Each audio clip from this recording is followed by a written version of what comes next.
कीजिए। माननीय सभापति जी, मांग संख्या 3940 पर मुझे मेरी बात रखने का मौका दिया, मैं आपका आभारी हूं। नगरीय विकास का अपना अलग डायनेमिक्स होता है। 1951 में प्रदेश की लगभग 14% आबादी शहरों में रहती थी, माननीय सभापति जी, और आज शहरों की आबादी राजस्थान में लगभग 30 से 35% हो गई है। पूरी दुनिया में शहरीकरण ग्रोथ का इंजन बना हुआ है और जीडीपी का 50% शहरों से आता है। पहले माननीय सभापति जी, शहरों का विकास नदियों के आसपास होता था और आज सड़कों के आसपास शहरों का विकास हो रहा है। दुनिया बहुत तेजी से बदल रही है। ग्लोबलाइजेशन के बाद में अर्बनाइजेशन को पंख लग रहे हैं। जनसंख्या का दबाव बढ़ने के कारण अतिक्रमण, इलीगल कंस्ट्रक्शन और इम्बैलेंस, इको इम्बैलेंस की जो समस्या है वो हमारे सामने मुंह फाड़ करके खड़ी हुई है। परंतु यदि हम इस बढ़ते अर्बनाइजेशन को अपॉर्चुनिटी में अगर बदलना चाहते हैं तो हमें अर्बनाइजेशन की इस प्रॉब्लम का सॉल्यूशन करना ही होगा। माननीय सभापति जी, आज दुनिया भर में नए नए काम चल रहे हैं। Residence city, intelligent city, digital city, organised city, green city, functional city, future city, और इन सबको मिलाकर हम अगर कहते हैं तो स्मार्ट सिटी कहते हैं। स्मार्ट सिटी जहां गवर्नेंस, टेक्नोलॉजी और सोसाइटी तीनों का मिलन होता है। और ऐसी स्मार्ट सिटी, मुझे गर्व है इस बात का कि 1727 में जब महाराजा सवाई जयसिंह जी ने जयपुर को बसाने की कल्पना की थी, जो आज इस टेक्नोलॉजी के युग में हमें स्मार्ट सिटी की बात कर रहे हैं। 1727 में महाराजा जयसिंह जी ने यहाँ जयपुर को जब बसाने की कल्पना की थी, चौड़ी चौड़ी सड़कें और पूरी प्लानिंग के साथ में शहर को बसाने की योजना उन्होंने बनाई। उसी का परिणाम है कि आज जयपुर को पूरे वर्ल्ड में हेरिटेज सिटी के नाम से जाना जाता है। बहुत ही आदर और सम्मान के साथ में जयपुर का नाम लिया जाता है, माननीय सभापति जी। लेकिन जयपुर बसने के बाद में आज हमारे ऊपर जो हमारे विकास प्राधिकरण हैं, उनके ऊपर, सरकारों के ऊपर जयपुर की सुंदरता को बनाए रखने का, जयपुर के विकास को पंख लगाने का, जयपुर के विकास को आगे बढ़ाने की जो जिम्मेदारी आई है, उस जिम्मेदारी को हमें उसी ताकत और उसी बुद्धिमानी के साथ में हमें पूरा करना चाहिए। जिस तरीके से हमारे पूर्वजों ने जयपुर की कल्पना करके और जयपुर को बड़ा सुंदर शहर बनाने की योजना उन्होंने बनाई, उस योजना को हम भी आगे बढ़ाएं, तब जा कर के आगे आने वाली पीढ़ी हमें इसके लिए जो है याद करेगी। मैं आपके सामने माननीय सभापति जी,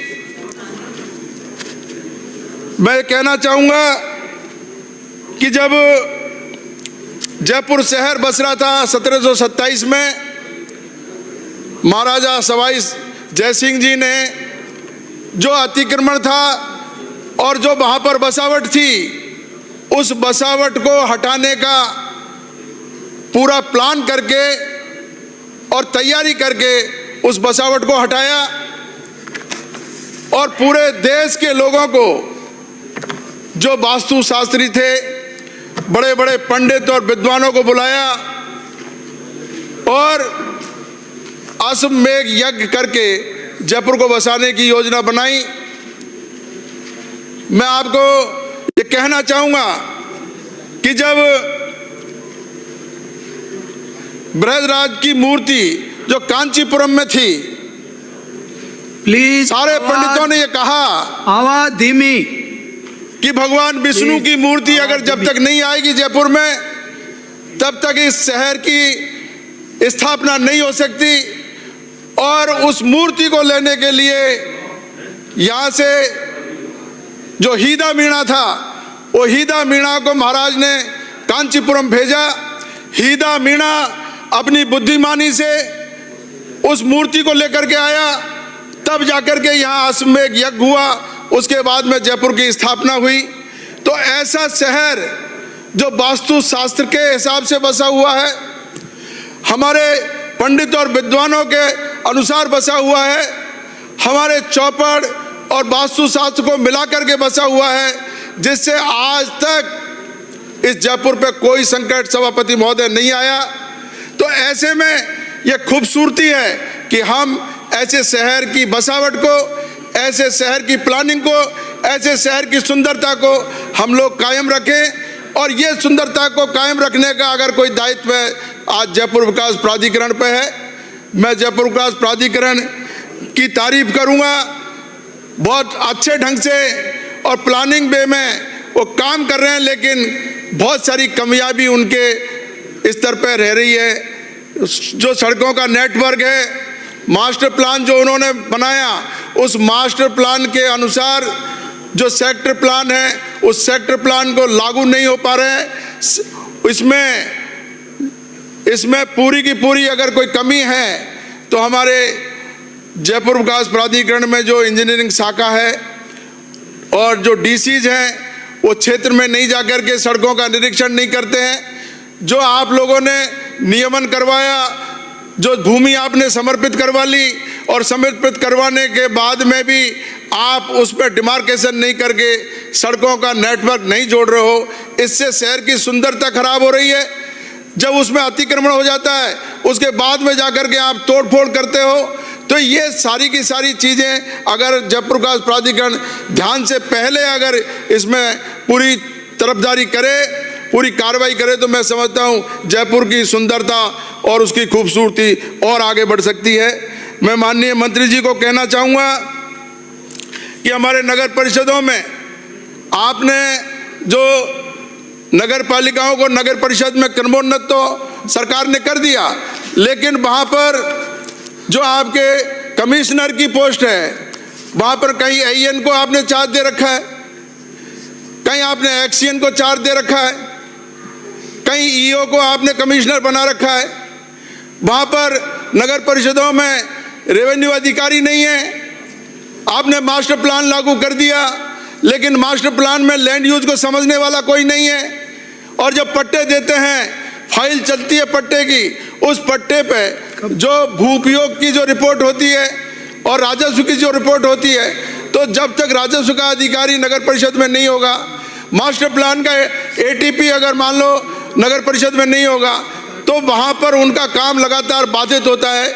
ऐसे ही हमारे गंगापुर सिटी में माननीय मंत्री महोदय, नगर परिषद में हमारा काम रुका हुआ है और वहाँ पर जो आंतरिक सड़कें हैं, सीवरेज के कारण जो सड़कें क्षतिग्रस्त हो गई, पूरी की पूरी सड़कें टूट गई है। तो मैं आपसे अनुरोध करना चाहूँगा, या तो सीवरेज की जो ठेका जो कंपनी को दिया हुआ है, तो या तो वो ठेकेदार उन सड़कों को ठीक करे, या अलग से कोई पैसे की ऐसी व्यवस्था करे जिससे पहले से बनी हुई सड़कों का उसमें निर्माण हो सके। इससे शहर जो पहले अच्छी सड़कें बनी हुई थी, वो अच्छी सड़कें भी सीवरेज के कारण टूट गई है। पूरा शहर हमारा अस्त व्यस्त हो गया है, वहाँ पर नियमन का काम रुका हुआ है। मैं आपसे अनुरोध करूँगा, हमारे नगर परिषद में गंगापुर सिटी में जो भी वहाँ पर स्टाफ की कमी है और जो पैसे की कमी के कारण जो सड़कों का जो बिल्कुल ही जो है सत्यानाश जो है उसने सीवरेज कंपनी ने कर रखा है, मैं आपसे अनुरोध करूंगा कि वहाँ पर आप ध्यान दें। और गंगापुर में आपको एक और मैं निवेदन करूंगा, गंगापुर में जो हमारे पट्टों की भ्रष्टाचार की जो एक शिकायत आपके पास आई थी, वो एसडीओ ने वहाँ आपके यहाँ जांच रिपोर्ट भी भेज दी और उसके खिलाफ जो आरोप प्रमाणित हुए, वो आरोप प्रमाणित होने के बाद में भी प्लीज यहाँ पर कोई कार्रवाई आपकी तरफ से नहीं हो पाई है। मैं आपसे अनुरोध करूंगा उस पर ध्यान दे करके और उस पर कार्रवाई कराएं और गंगापुर में जो सड़कों का जो हाल खराब है वो सड़कों को दुरुस्त कराने का काम कराएं। धन्यवाद। जय हिंद। श्री संदीप जी शर्मा। धन्यवाद।